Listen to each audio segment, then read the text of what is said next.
చూడటానికి ఇది చిన్నది, ఒట్టి ఆకులాగానే కనిపిస్తుంది. పోపుల పెట్టెలో ఎక్కడో ఒక మూల ఉంటుంది. వంట చివర్లో కాసిని వేసి పక్కన పడేస్తాం. కానీ ఈ చిన్న కరివేపాకులో దాగున్న శక్తిని మనం సరిగ్గా గుర్తించడం లేదు. మన వంటింటి గుమ్మంలో నిత్యం పలకరించేటటువంటి ఈ సుగంధ పత్రం కేవలం కూరకి రుచి, వాసన ఇవ్వటం వరకు మాత్రమే పరిమితం కాదు. తరతరాల ఆయుర్వేదం రహస్యాల మూట ఇది. ప్రకృతి మనకిచ్చినటువంటి ఈ వరం పైకి కనిపించే దానికంటే ఎంతో లోతైనటువంటి ఆరోగ్య ప్రయోజనాన్ని కలిగి ఉంది. అనాదిగా మన పెద్దలు దీని మహిమని తెలుసుకున్నారు. అందుకే ప్రతి కూరలో కూడా దీనికి స్థానం కల్పించారు. మరి ఈ సాదాసీదా ఆకుల దాగున్న అద్భుత ఔషధ గుణాలు ఏమిటి, మన ఆరోగ్యాన్ని ఇది ఎలా రక్షిస్తుంది, ఈ మొత్తం వివరాల్ని తెలుసుకుందాం. మిత్రులారా నమస్కారం, నేను మీ డాక్టర్ చిరుమామిళ్ళ మురళీ మనోహర్. ఈ వీడియోలో మనం తెలుసుకోబోయేది చాలా ఆసక్తికరమైంది. కరివేపాకు ఆరోగ్యానికి మీ డైలీ డోస్, మీ మల్టీవిటమిన్ క్యాప్సూల్ ఇది అని చెప్పొచ్చు. దీని గురించిన పూర్తి వివరాలు తెలుసుకుందాం. కరివేపాకు నిజానికి ఒక చిన్న ఆకులా కనిపిస్తుంది, కానీ దాని శక్తి మాత్రం ఒక పెద్ద ఆకు కంటే అపారం. మన వంటింట్లో రెగ్యులర్గా కనిపించే ఈ సుగంధ ద్రవ్యానికి ఆయుర్వేదంలో ఒక స్పెషల్ స్థానం ఉంది. ఒక ప్రత్యేకమైనటువంటి దీనికి స్థానం ఇచ్చారు మన పెద్దవాళ్ళు. దీనికి కొన్ని పేర్లు ఉన్నాయి. దళఘన, అలాగే కృష్ణనెంబ, ఇలాంటి పేర్లతోటి దీన్ని పిలుస్తారు. కరివేపాకు కేవలం రుచిని పెంచడం మాత్రమే కాదండి, ఆరోగ్యాన్ని పరిరక్షించడానికి కూడా ఇది సహాయపడుతుంది. నిజానికి ముందుంటుంది. ఔషధానాం ఉత్తమం ఆమ్లకి, ఆహారనాం ఉత్తమం గోధుమ అన్నట్లుగా కొన్ని ఆహారాలు ఔషధాల కంటే కూడా మిన్నగా పనిచేస్తూ ఉంటాయి. అలాంటి వాటిలలో కరివేపాకు ఒకటి. కరివేపాకు తాలూకు స్వరూపం, దాని ఔషధ ప్రయోజనాలు, ఇంకా ఎన్నో ఆసక్తికరమైన విషయాల్ని ఇప్పుడు మనం వరుసగా తెలుసుకోబోతున్నాం. వీటిని విపులంగా చూద్దాం. ప్రధానంగా స్వరూపం, డిస్క్రిప్షన్ అనేది తెలియంది ఏముంది అని మీకు అనిపిస్తుంది కరివేపాకు చూసినప్పుడు. కానీ చెట్టుని చాలా తక్కువ మంది చూసుంటారు. కరివేపాకు చెట్టు లేదా ఈ మొక్క చిన్నదిగా సుమారుగా 4 నుంచి 6 మీటర్ల ఎత్తు వరకు పెరుగుతుంది. దీని శాస్త్రీయ నామం మురయ కొయ నిగి. ఇది రూటేసీ కుటుంబానికి సంబంధించింది. దీని ఆకులు చిన్నగా ముదురు ఆకుపచ్చ రంగులో ఒకదానికి ఒకటి ఎదురెదురుగా అమరు ఉంటాయి. ఈ ఆకులు చక్కటి సువాసన కలిగి ఉంటాయి. మీరు నలిపారనుకోండి, ఘాటైనటువంటి సుగంధమైనటువంటి ఒక వాసన వస్తూ ఉంటుంది. కరివేపాకు తాలూకు మొక్క తాలూకు ఆకుల్ని ఎక్కువగా మనం కూరలో ఉపయోగిస్తూ ఉంటాం. ఇది దక్షిణ భారతదేశంలో ఎక్కువగా పెరుగుతాయి. వీటిని వంటల్లో రుచి కోసం మాత్రమే కాదు, ఆరోగ్య ప్రయోజనాల కోసం కూడా రెగ్యులర్గా మనం వాడుతూ ఉంటాం. సరే, మరి ఈ ఔషధ ప్రయోజనాలు ఏమిటి, వీటిని వరుసగా తెలుసుకుందాం. నిజానికి కరివేపాకు అనేక ఆరోగ్య సమస్యలను చక్కదిద్దుతుంది, సహాయపడుతుంది. మెయిన్గా డయాబెటీస్ నియంత్రణ నుంచి జీర్ణక్రియ మెరుగుపరచడం వరకు, జుట్టు ఆరోగ్యం నుంచి చర్మ సంరక్షణ వరకు దీని ప్రయోజనాలు అమోఘం, అనన్య సామాన్యం. ఇంకా రోగనిరోధక శక్తిని పెంచడానికి, కొలెస్ట్రాల్ స్థాయిని తగ్గించడానికి కూడా ఈ కరివేపాకు ఉపయోగపడుతుంది. మరి వీటిని ఎలా వాడుకోవాలి, కరివేపాకుని ఈ సమస్యలు తగ్గించుకోవడానికి, ఇది తెలుసుకుందాం. మెయిన్గా చెప్పుకోవాల్సింది కొలెస్ట్రాల్ గురించి. కొలెస్ట్రాల్ కంట్రోల్కి కరివేపాకు ఎలా ఉపయోగపడుతుంది అనేది తెలుసుకోవాలి.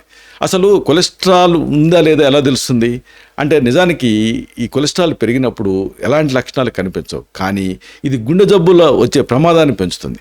కాబట్టి క్రమం తప్పకుండా కొలెస్ట్రాల్ టెస్టులు చేయించుకుంటూ ఉండాలి. అసలు ఈ కొలెస్ట్రాల్ ఎందుకు పెరుగుతుంది అనేది తెలుసుకోవడం కూడా ముఖ్యం. అంటే అనారోగ్యకరమైన ఆహారపు అలవాట్లు, అలాగే ఎక్సర్సైజ్ లేకపోవటం, అలాగే ఊబకాయం, ఇంకా వంశపారపర్యంగా కొలెస్ట్రాల్ రావటం, ఇలాగ అధిక కొలెస్ట్రాల్ స్థాయికి ఇవన్నీ కూడా కారణం అవుతూ ఉంటాయి. కొవ్వు ఎక్కువగా ఉండేటువంటి ఆహారాలు తీసుకోవటం వల్ల మెయిన్గా ఈ కొలెస్ట్రాల్ అనేది పెరుగుతూ ఉంటుంది. అయితే మరి ఈ కరివేపాకుని ఎంత మోతాదులో వాడాలి, ఎలా వాడుకోవాలనేది తెలుసుకోవాలి. కొలెస్ట్రాల్ స్థాయిని తగ్గించుకోవాలనుకుంటే మీ ఆహారంలో కరివేపాకుని క్రమం తప్పకుండా చేర్చుకోండి. ప్రతిరోజు భోజనంలో కనీసం 1 టేబుల్ స్పూన్ కరివేపాకుని తీసుకోండి. మీరు కరివేపాకుతో కూరలు, పప్పు లాంటివి కూడా తయారు చేసుకోవచ్చు. ఇది ఎలా పనిచేస్తుందంటే, కరివేపాకు రక్తంలో ఉండేటువంటి చెడు కొలెస్ట్రాల్ స్థాయిని తగ్గించడానికి సహాయపడుతుంది. ఇది రక్తనాళాల్లో కొవ్వు పెరిగిపోకుండా నివారిస్తుంది. అంటే గుండె ఆరోగ్యం దీంతో మెరుగుపడుతుంది. ఇక అతి ముఖ్యమైనది జుట్టు ఆరోగ్యం. ఈ హెయిర్ హెల్త్ని కూడా కరివేపాకుతో ఇంప్రూవ్ చేసుకోవచ్చు. సాధారణంగా ఈ హెయిర్ హెల్త్ దెబ్బతిన్నప్పుడు జుట్టు రాలుతూ ఉంటుంది, జుట్టు బలహీనంగా మారుతుంది, అలాగే చుండు తయారవుతూ ఉంటుంది, అలాగే జుట్టు త్వరగా తెల్లబడుతూ ఉంటుంది. ఇలాంటి సాధారణ లక్షణాలు ఉంటూ ఉంటాయి. ఇది జుట్టు రాలుతున్నప్పుడు మీ ఆత్మవిశ్వాసం దీంతో చాలా దెబ్బతింటుంది. అయితే జుట్టు ఎందుకు రాలుతుంది అనేది కూడా తెలుసుకోవాలి. పోషకాహార లోపం, మానసిక ఒత్తిళ్లు, కాలుష్యం, కొన్ని రకాల రసాయనాలు కలిగినటువంటి షాంపూలు వాడటం, హార్మోన్ల మార్పులు, ఇలాంటివి జుట్టు సమస్యలకు కారణం అవుతూ ఉంటాయి. వంశపారపర్యంగా కూడా జుట్టు రాలొచ్చు. అయితే మరి ఈ కరివేపాకుని ఏ మోతాదులో వాడాలి, ఎలా వాడుకోవాలనేది తెలుసుకోవటం ముఖ్యం. జుట్టు పెరగాలనుకుంటే, దాన్ని ఎంకరేజ్ చేయాలనుకుంటే జుట్టు లెంత్ని, కరివేపాకు నూనెని వారానికి 2 లేదా 3 సార్లు తలకి పట్టించి మసాజ్ చేసుకుంటూ ఉండాలి. కరివేపాకు నూనెని ఇంట్లోనే మీరు తయారు చేసుకోవచ్చు. అంటే కొబ్బరి నూనెలో కొన్ని కరివేపాకులు వేసి మరిగించి చల్లారిన తర్వాత ఉపయోగించాలి. లేదా ఆదిత్య పక్వం చేయాలి. అంటే సింపుల్గా నూనెలో కరివేపాకు ఆకులను వేసి ఎండలో ఉంచాలి. ఇలాగా మీ ఆహారంలో కూడా ఈ కరివేపాకుని ఎక్కువగా చేర్చుకుంటూ ఉంటే మీ జుట్టు తాలూకు ఆరోగ్యం మెరుగుపడుతుంది. ఎందుకంటే కరివేపాకు జుట్టు కుదులని స్ట్రెంథన్ చేయటం ద్వారా ఇది జుట్టు తాలూకు ఆరోగ్యాన్ని ఇంప్రూవ్ చేస్తుంది. ఇది జుట్టు రాలటాన్ని తగ్గిస్తుంది, అలాగే జుట్టు పెరుగుదలని ప్రోత్సహిస్తుంది. కరివేపాకులో ఉండేటువంటి యాంటాక్సిడెంట్లు జుట్టుని ఫ్రీ రాడికల్స్ నుంచి రక్షిస్తాయి. అంటే జుట్టు ఆరోగ్యంగా ఉంటుంది. ఇక అసలైన యూజు ఇది డయాబెటీస్లో పనిచేస్తుంది. డయాబెటీస్ ఉన్నప్పుడు రక్తంలో చక్కెర స్థాయిలు పెరగటాన్ని డయాబెటీస్ అంటాం కదా. దీంతోపాటు తరచుగా మూత్ర విసర్జన జరుగుతూ ఉండటం, అలాగే దప్పిక ఎక్కువ వేయటం, ఆకలి ఎక్కువ వేస్తూ ఉండటం, బరువు తగ్గిపోవటం, అలసట, చూపు మందగించడం ఇలాంటి లక్షణాలు అనుబంధ లక్షణాల కింద కనిపిస్తాయి. దీర్ఘకాలంగా ఈ సమస్య ఉంటే గుండె, కిడ్నీ, ఆఖరికి నరాలు దెబ్బతినే రిస్క్ ఉంటుంది. డయాబెటీస్ ఎందుకు వస్తుంది అనే దానిపైన దృష్టి పెట్టడం చాలా ముఖ్యం. జన్యుపరమైన కారణాలు సరే, కానీ ఊబకాయం, శారీరక శ్రమ లేకపోవటం, ఆహారపు అలవాట్లో మార్పులు, మానసిక ఒత్తిడివి ఇలాంటివన్నీ కూడా స్ట్రెస్ డయాబెటీస్. అంటే ఇవన్నీ డయాబెటీస్కి కారణం. కొన్నిసార్లు ఇన్సులిన్ ఉత్పత్తి సరిగ్గా లేకపోవటం, లేదా శరీరం ఇన్సులిన్ని సరిగ్గా స్పందించకపోవటం ఇన్సులిన్కి, ఇలాంటివి వాటి వల్ల కూడా డయాబెటీస్ వస్తూ ఉంటుంది. అయితే మరి కరివేపాకుని ఏ మోతాదులో వాడాలి, ఎలా వాడాలనేది తెలుసుకోవాలి. మధుమేహం తాలూకు నియంత్రణ జరగాలంటే, దాన్ని నియంత్రించాలంటే ప్రతిరోజు ఉదయం ఖాళీ కడుపుతోటి ఒక 5 నుంచి 10 తాజాగా ఉన్నటువంటి కరివేపాకుల్ని నమలాలి. సింపుల్గా 5 to 10 కర్రీ లీవ్స్ని. మీరు కావాలనుకుంటే కరివేపాకు పొడిని కూడా తీసుకోవచ్చు. ఒక గ్లాసు నీళ్ళకి 1/2 చెంచా కరివేపాకు పొడిని కలిపి రోజుకి 2 సార్లు తాగొచ్చు. ఇది ఎలా పనిచేస్తుందంటే, కరివేపాకు రక్తం నుండి చక్కెర స్థాయిని కంట్రోల్ చేయడానికి సహాయపడుతుంది. అంటే ఇది ఇన్సులిన్ ఉత్పత్తిని పెంచడానికి, అలాగే శరీరం ఇన్సులిన్ని సమర్థవంతంగా ఉపయోగించుకోవడానికి ఇది సహాయపడుతుంది. కరివేపాకులో ఉండే ఫైబర్ కానీ, యాంటాక్సిడెంట్లు కానీ ఇలాంటివన్నీ రక్తంలో చక్కెర స్థాయిని ఉన్నట్టుండి పెరగకుండా కంట్రోల్ చేస్తూ ఉంటాయి. ఇక జీర్ణక్రియా సమస్యలు ఉన్నప్పుడు కూడా కరివేపాకు ఉపయోగపడుతుంది. జీర్ణక్రియా సమస్యలు అంటే ఏమిటి? కడుపు నొప్పి, అజీర్తి, గ్యాస్, మలబద్ధకం, విరేచనాలు లాంటివి సాధారణ జీర్ణక్రియా సంబంధ సమస్యలు. తిన్న ఆహారం సరిగ్గా జీర్ణం కాకపోవడంతో ఏం జరుగుతుంది? కడుపులో అసౌకర్యంగా ఉంటుంది, ఉబ్బరింపు ఇలాంటి లక్షణాలు ఇబ్బంది పెడుతూ ఉంటాయి. అయితే ఈ జీర్ణక్రియా సంబంధ సమస్యలకి కారణాలు తెలుసుకోవడం ముఖ్యం. ఆహారపు అలవాటు సరిగ్గా లేకపోవటం మెయిన్ కాజ్. అలాగే కలుషిత ఆహారం తీసుకోవటం, ఇంకా సమయానికి భోజనం చేయకపోవటం, మానసిక ఒత్తిడి, కొన్ని రకాల మందుల్ని యథేచ్ఛగా వాడటం, వీటన్నిటి వల్ల జీర్ణక్రియ సమస్యలు ఇబ్బంది పెడుతూ ఉంటాయి. అలాగే నీరు తక్కువ తాగటం కూడా మలబద్ధకానికి కారణం అవుతూ ఉంటుంది. మరి కరివేపాకుని ఎలా వాడుకోవాలి ఈ జీర్ణక్రియ సంబంధ సమస్యలు తగ్గించుకోవటానికంటే? దీన్ని అంటే డైజెషన్ ఇంప్రూవ్ చేసుకోవాలంటే భోజనం తర్వాత 5 నుంచి 10 కరివేపాకుల్ని సింపుల్గా నమలండి. మీరు కరివేపాకుతో టీ కూడా తయారు చేసుకోవచ్చు. అంటే 1 కప్పు వేడి నీళ్ళకి కొన్ని కరివేపాకులు వేసి 5 నిమిషాలు ఉంచండి. తర్వాత ఆ నీళ్ళని వడపోసి తాగండి. రోజుకి 2 సార్లు తీసుకోవచ్చు. ఈ కరివేపాకు ఎలా పనిచేస్తుందంటే, ఈ డైజెస్టివ్ ఎంజైమ్స్ ఉంటాయి కదా, జీర్ణ ఎంజైమ్లు, వాటి ఉత్పత్తిని పెంచడానికి సహాయపడుతుంది. ఇది ఆహారం త్వరగా జీర్ణం కావడానికి హెల్ప్ చేస్తుంది.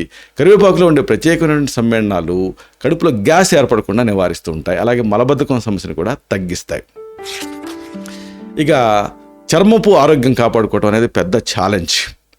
ఈ చర్మపు ఆరోగ్యం దెబ్బతిన్నప్పుడు మొటిమలు వస్తాయి, మచ్చలు తయారవుతూ ఉంటాయి, చర్మం పొడిబారుతూ ఉంటుంది, దురద ఇబ్బంది పెడుతూ ఉంటుంది, ఎలర్జీలు సతమతం చేస్తూ ఉంటాయి. ఇవన్నీ కూడా మీ అందాన్ని, మీ ఆత్మవిశ్వాసాన్ని దెబ్బతీస్తాయి. కాబట్టి ఇవన్నీ కూడా స్కిన్ రిలేటెడ్ డిజార్డర్స్. అయితే ఎందుకు ఈ సమస్యలు వస్తాయి అనే దానిపైన మీరు ఫోకస్ పెట్టాలి. కాలుష్యం, ఆహారపు అలవాట్లో మార్పులు, హార్మోన్ల మార్పులు, మానసిక ఒత్తిడి, కొన్ని రకాల సౌందర్య ఉత్పత్తులు పడకపోవటం, ఇలాంటివన్నీ కూడా దీనికి కారణాలు. సరైన పరిశుభ్రత పాటించకపోవడం మెయిన్ కాజ్. దీంతో ఇన్ఫెక్షన్స్ వస్తూ ఉంటాయి. అయితే కరివేపాకుని ఎలా వాడాలి అంటే, చర్మ సంబంధ సమస్యలు ఉన్నప్పుడు కరివేపాకుని పేస్ట్లా తయారు చేసి దీన్ని ఆ ఎఫెక్టెడ్ ఏరియాస్లో, ఆ ప్రభావిత ప్రాంతంలో రాయాలి. కొన్ని కరివేపాకు ఆకుల్ని మెత్తగా చేసి కొద్దిగా తేనె కలిపి పేస్ట్లా చేయండి. ఈ పేస్ట్ని రోజుకి ఒకసారి రాస్తూ ఉంటే మొటిమలు అలాగే మచ్చలు తగ్గుతాయి. ఎందుకంటే కరివేపాకులో యాంటీ బ్యాక్టీరియల్, యాంటీ ఫంగల్ లక్షణాలు ఉంటాయి. ఇవి చర్మపు ఇన్ఫెక్షన్స్ని తగ్గించడానికి సహాయపడతాయి. కరివేపాకులో ఉండేటువంటి యాంటాక్సిడెంట్లు చర్మాన్ని ఫ్రీ రాడికల్స్ నుంచి రక్షించి చర్మం యవ్వనంగా ఉండడానికి సహాయపడతాయి. ఇక పెద్ద ఛాలెంజ్ ఏంటంటే, రోగ నిరోధక శక్తి ఈ రోజులలో ప్రశ్నార్థకంగా మారుతూ ఉంది. ఈ రోగనిరోధక శక్తి తగ్గినప్పుడు తరచుగా జలుబు, దగ్గు, ఫ్లూ లాంటి ఇన్ఫెక్షన్స్ వస్తూ ఉంటాయి. శరీరం నీరసంగా కనిపిస్తూ ఉంటుంది. గాయాలు త్వరగా మానవు. ఇలాంటి లక్షణాలన్నీ కూడా ఇమ్యూనిటీ తగ్గినప్పుడు కనిపిస్తూ ఉంటాయి. సాధారణంగా పోషకాహార లోపం, నిద్రలేమి, మానసిక ఒత్తిడి, శారీరక శ్రమ లేకపోవడం లాంటివి ఇమ్యూనిటీని తగ్గిస్తూ ఉంటాయి. కొన్ని దీర్ఘకాలపు వ్యాధుల వల్ల కూడా ఇమ్యూనిటీ తగ్గిపోతూ ఉంటుంది. ఇలాంటప్పుడు కరివేపాకుని ఎలా వాడచ్చు? రోగనిరోధక శక్తిని పెంచుకోవాలనుకుంటే మీ రోజువారీ ఆహారంలో సింపుల్గా కరివేపాకుని ఎక్కువగా చేర్చుకోండి. మీరు కరివేపాకుతో సూప్ తయారు చేసుకొని తీసుకోవచ్చు, లేదా రసం కూడా తయారు చేసుకొని తాగొచ్చు. ప్రతిరోజు కూడా 5 నుంచి 10 కరివేపాకుల్ని నవ్వటం మంచిది. ఎందుకంటే కరివేపాకులో ఉండేటువంటి విటమిన్ సి, యాంటాక్సిడెంట్ ఇవన్నీ రోగనిరోధక శక్తిని పెంచడానికి సహాయపడతాయి. ఇవి శరీరంలో ఉండేటువంటి తెల్ల రక్త కణాల పనితీరుని మెరుగుపరుస్తాయి. అంటే శరీరం ఇన్ఫెక్షన్స్ తోటి సమర్థవంతంగా దీంతో పోరాడగలుగుతుంది. కాబట్టి చివరిగా ఒక ముఖ్యమైనటువంటి విషయం మీకు చెప్పాలి. కరివేపాకు కేవలం ఒక సుగంధ ద్రవ్యం మాత్రమే కాదు, మీ ఆరోగ్యానికి ఒక గొప్ప వరం. దీన్ని మీ రోజువారీ ఆహారంలో భాగం చేసుకుంటే మీరు అనేక ఆరోగ్య ప్రయోజనాల్ని పొందొచ్చు. అయితే ఏదైనా ఒక ఆరోగ్య సమస్య తీవ్రంగా ఉంటే తప్పనిసరిగా వైద్య సలహా తీసుకోవటం కూడా చాలా అవసరం. ఎందుకంటే మీ ఆరోగ్యం మీ చేతుల్లోనే ఉంటుంది. దాన్ని సరైన సమయంలో రక్షించుకోవడం చాలా ముఖ్యం. కరివేపాకు లాంటి సహజ సిద్ధమైనటువంటి ఆహార ఔషధాలతోటి ఆరోగ్యాన్ని మీరు కాపాడుకోండి, ఆనందంగా జీవించండి. శతం జీవ శరదో వర్ధమానః, శతం హేమంతాన్ శతం వసంతాన్. 100 శరతులు, 100 హేమంతాలు, 100 వసంతాలు వర్ధిల్లుతూ జీవించండి. Stay healthy, stay happy, be positive, keep smiling. Love you all. శుభం.